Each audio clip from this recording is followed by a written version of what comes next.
Hello, this is Mike Picchi, CFO of Allconnect, and you are listening to the CFO Thought Leader podcast.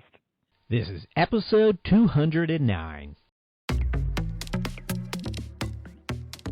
How as a finance leader are you driving change in your organization? How are you driving change within your organization? Hello, Thought Leader listeners. It's Jack Sweeney. In this episode, we share with you the thoughts of a number of different finance leaders regarding the customer experience. As our listeners know well, we always ask our finance leader guests how they are today measuring the customer experience.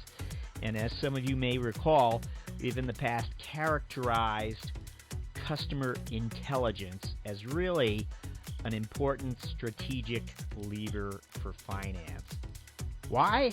Because the type of customer interaction that data can today reveal is really allowing finance leaders to finally drive growth, not just manage costs. Finally, finance is garnering the insights it requires to help organizations drive real growth. Now, you're going to be hearing from a number of CFOs, and no question, there are SaaS finance leaders that we'll be sharing with you.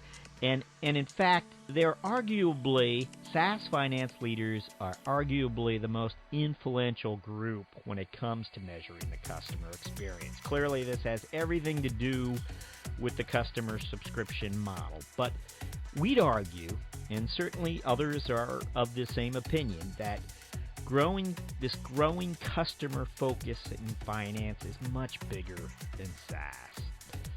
Indulge me here. I mean, in the early 1920s, GM's historic CFO, Donaldson Brown, put in place budgeting and reporting techniques that would revolutionize the automaking industry. Where did he come from? Well, he came from DuPont, the chemical maker, which had really pioneered the techniques. So from one sector to the other, innovation is introduced and enhanced and modified, and the role of finance has evolved. So we've been showing you the images of the 6 different CFOs you'll be hearing from today, but first, here's a message from our sponsor. U.S. Bank has an alternative for spelling impossible. It's I'm possible. When you work with U.S. Bank, you gain more than a financial services provider. You gain a trusted partner who understands your challenges and helps you to see what's possible. U.S. Bank's expertise in helping clients manage cash flow, combined with its comprehensive payment solutions and outstanding customer service, make U.S. Bank a perfect strategic partner for your middle market business. U.S. Bank, the power of possible. Learn more at usbpayment.com/middle market. Now, our first guest is CFO Niclas Rosenlew of Basware, who had just a wonderful piece of advice up front for all CFOs, which is to get out there and actually meet and spend some time with customers. And then he had some interesting insights on the Net Promoter Score. Let's listen to Niclas. But I think the 2 key metrics for us, which I also care about on a daily basis, is the number of customers using our services, and then increasingly how well the customers take benefit of our services. So one thing is to sell a service, sell a software to a customer, but a completely different thing is to make sure that during the whole lifetime of the customer kind of using the service, that you are there as a partner and make sure that the customer takes full benefit out of the service. Customer satisfaction is kind of really the lifeblood of the whole company. So unless there's satisfied customers, it's actually better to do something completely different. So we take customer satisfaction super seriously. We monitor it in many ways. There's surveys and many other kind of ways of looking into customer satisfaction. By the way, not least talking to the customers. But the key metric we have is a Net Promoter Score. And that's something I also look at quite quite closely and carefully. But saying all that, nothing actually beats talking to a customer. So even if you're a finance person, a CFO, would say that just make sure that you spend time with customers as well and get kind of face-to-face feedback. Can I ask about the Net Promoter Score, perhaps at Basware or some of the other companies you were working with? Is that something finance itself was involved with, or was it the marketing folks or some other folks who implemented it and finance got to look over the shoulder? Or no, in fact, did finance help implement the Net Promoter Score? Well, I think at Basware, the data is actually gathered by the customer care organization. So it's not sales or marketing, but it's actually customer care. But I think where finance plays a big role is, for instance, in target setting. So setting annual or monthly or quarterly targets for the organization. I mean, that's where finance comes in. And obviously, finance has a big role in kind of pushing one metrics or another metric. And here, I think it's key that the finance team actually not only kind of gets familiar with the customer kind of feedback scores, but also make sure that they are put on the kind of annual targets. Interesting. And how is that type of number made visible today in the organization so people can respond to it? Is it just something that gets published quarterly that is shared in an email, or how do you educate people how important those types of numbers are? One thing we did recently, which I think was super efficient, was that we put the Net Promoter Score on the front page of the intranet page. So every time someone logs in, and people usually have the intranet open on a daily basis, kind of their home page, the landing page, the Net Promoter Score is visible there, and you can then, anyone in the company can track it, and there's also quite good kind of conversations, online conversations about the kind of customer feedback based on the NPS. So those types of conversations, you mean, are employee conversations, and those are employees who are logging on to your page and seeing the score. Is that right? Yeah, exactly. So obviously we do follow it on a regular basis within the management team, and the function teams follow kind of customer feedback or NPS scores. But I think in all simplicity, having it on the front page of the intranet, so everyone in the organization can kind of look at the one and the same score, and then ask about it or comment on it is something which is super efficient. Okay, we thought that was such a practical idea, having the Net Promoter Score right visible on every employee's desktop via the intranet within a company. Anyway, our next CFO thought leader is John Bonney, CFO of FinancialForce.com, and he had two interesting metrics to share. One, of course, customer expansion rate, and the other was time to go live. Here's John. No, it's a great question, and we're, like I said, we definitely look at the classics, as I'll call them now, given the SaaS world has definitely come a long way. So we typically look at on the top line, what are we growing our new and upsell annualized bookings or contract value. We typically focus on annualized because if you're looking at the total contract value, which could be over multiple years, that could distort some of your growth patterns. So we focus on annualized, but we also make sure we're selling long-term contracts. You mentioned retention rates. We look at that, very, very in very much detail to understand where we're seeing not only retention, but I think another one that's really important that more SaaS companies are focusing on today is something called the net expansion rate. And what that simply means is if your customer spent $10 with you last year, if you took away what they may have dropped and then you added what they may have added on, either an add-on or a cross-sell, how much are they paying you a year later? All right, so that's a really important metric to understand the health of your customer base.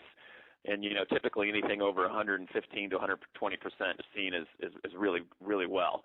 So that's something we focus on. And and I think our theme overall is focus on the customer-centric metrics, right? Because in a SaaS business, or frankly in any business, by the time you look at the P&L or some of the lagging indicators, you're really too late to make any positive changes or adjust the rudder, if you will. So we focus a lot on customer centricity. That's kind of our pitch in the model as well. And we also look at adoption, things like that. Are our customers actually adopting, and is the license usage where we think it should be? Is it increasing? We also look at things like customer support survey scores and implementation survey scores to understand if the leading indicators to adoption are being successful. What we found, honestly, is probably one of the number one KPIs to track, which you may not expect, is the actual time to go live, so for an implementation or on-time go lives. And we track that very religiously, so to speak, because ultimately if a customer who is putting in, using a relatively sophisticated solution, it typically has a lot of change management behind the scenes, and it's typically you'll see a make or break in the implementation or the rollout of that. And so that's something we focus maniacally on. And what we found is that if you look at that really at the very top end of the funnel, if you will, from a customer satisfaction standpoint, you will ultimately drive higher levels of renewal rates, adoption, and ultimately add-ons and upsells from there. So that's one of our biggest ones. I think the other one we typically look at is product usage. So typically after a customer goes live, in the cloud world, as you know today, you can actually understand how your individual customers are using the product. So if they've purchased something and they're either using more or less of it than what the actual underlying sale was supposed to be, you can actually then make upfront, or you can make sort of leading indicator changes to or react to that client, if you will, or be proactive versus reactive. So those are probably the two biggest we look at as far as kind of the front line, if you will.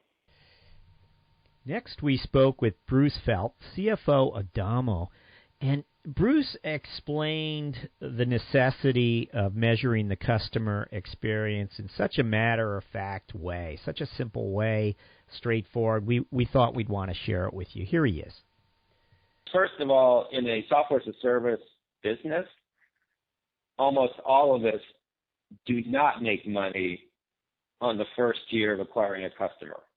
It's just extremely expensive, and the price point's not there to cover your costs. So the only way you make money is when customers renew, and you want them to renew for a decade or more to have a super highly profitable business. So of course, renewal rates matter, but there's many other metrics that are leading indicators as to whether or not you will achieve those renewal rates. And yes, we look at those. So those would be customer health metrics, for example, customer usage metrics, customer adoption metrics. So all those are extremely important leading indicators, so to speak, that you will achieve the renewals that are really required in a SaaS company. So yeah, all those are top of mind when we think about the customer experience and the metrics, and those are the metrics that we use to make sure that we do indeed achieve the renewal milestones or targets that we have. The Domo use case is an aggressive use of data to know exactly where we stand as a business at all times, to know the most important metrics at all times, to compare it to history, to compare it to targets, and to compare it to benchmarks. And I think this allows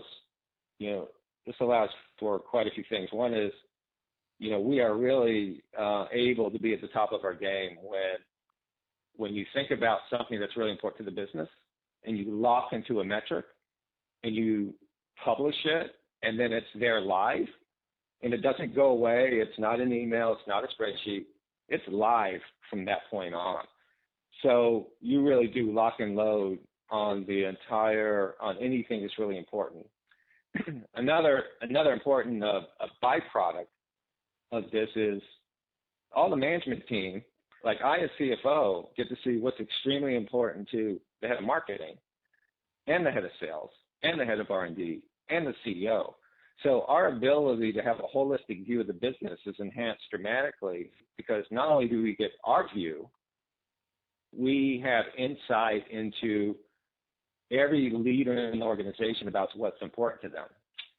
Next, we hear from Jim Benson, CFO of Akamai Technologies. Now, Jim will detail a special customer survey, a quarterly customer survey that Akamai does and how that's distributed, as well as some other areas that Akamai looks to build its customer relationships with.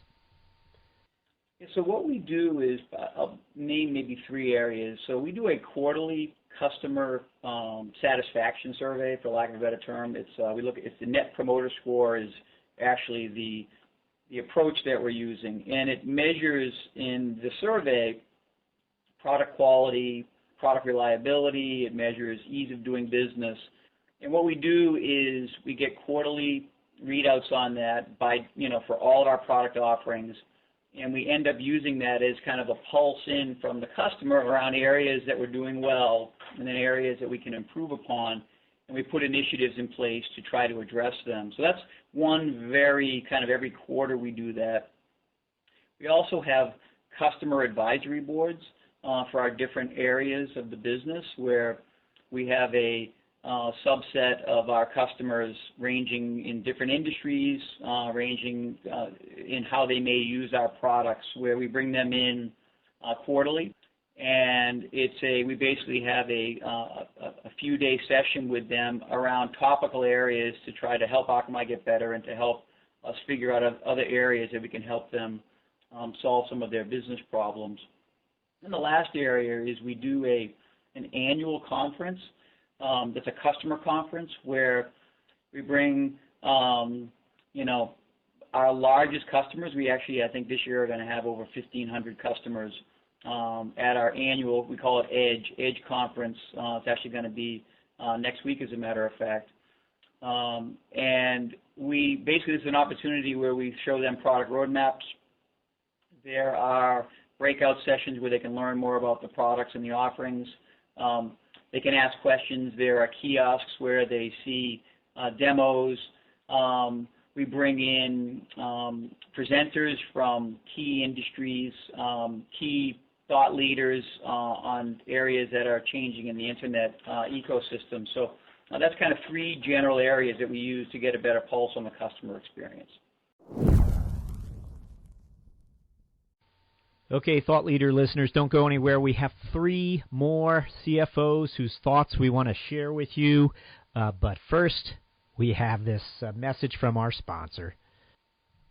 Does your finance department remain bogged down in the trenches using spreadsheets to accomplish complex accounting and finance tasks? This is no way to operate a modern finance organization. Blackline has the solution. A finance and accounting end-to-end platform. It's finance, controls, and automation. It's time to reinvest your people's time in high-value activities and enter the age of modern finance. Check out a no-hassle free demo at blackline.com/CFO. Okay, next we have Marty Ostermiller, CFO of HireVue. Now, some of you might know Marty completed a webinar with us on this subject, but this is an excerpt from our podcast with Marty where he discusses the concept of customer stickiness. Here's Marty. Yeah, so customer experience is a huge part of what we do as a software as a service business. As any software as a service business knows, you've got to continue to win the business of your customers. It's not like the customer coming in, buying a big piece of software, and they're on the hook for it at that point.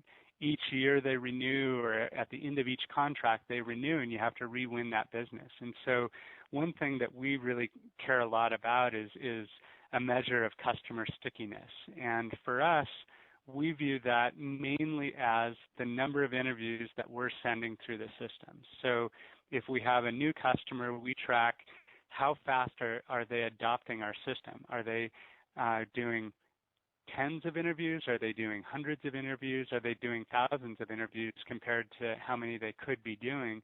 And what can we as a customer success team be doing to really helping the customer adopt our product more successfully? The other big measure that we look at are NPS scores. We look at NPS from both a candidate perspective, meaning the people applying for the positions, and we look at it from a user perspective, the people who are creating the positions in the system. And we perform top in class in both of those categories, but it's because we measure it, and it's because we care about it. Lastly, as kind of an indication of how the product is doing, we look at a ratio of support cases to interviews, and that gives us a perspective of, is the product getting better over time at being self-explanatory or not? Or are people running into problems as they use it? And so that gives us a good measure, kind of being able to gauge whether the product's getting better over time or not.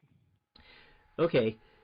We hear finance leaders discussing their NPS scores more and more, and I find it interesting because hasn't the NPS score traditionally been a metric that has belonged to perhaps the marketing realm?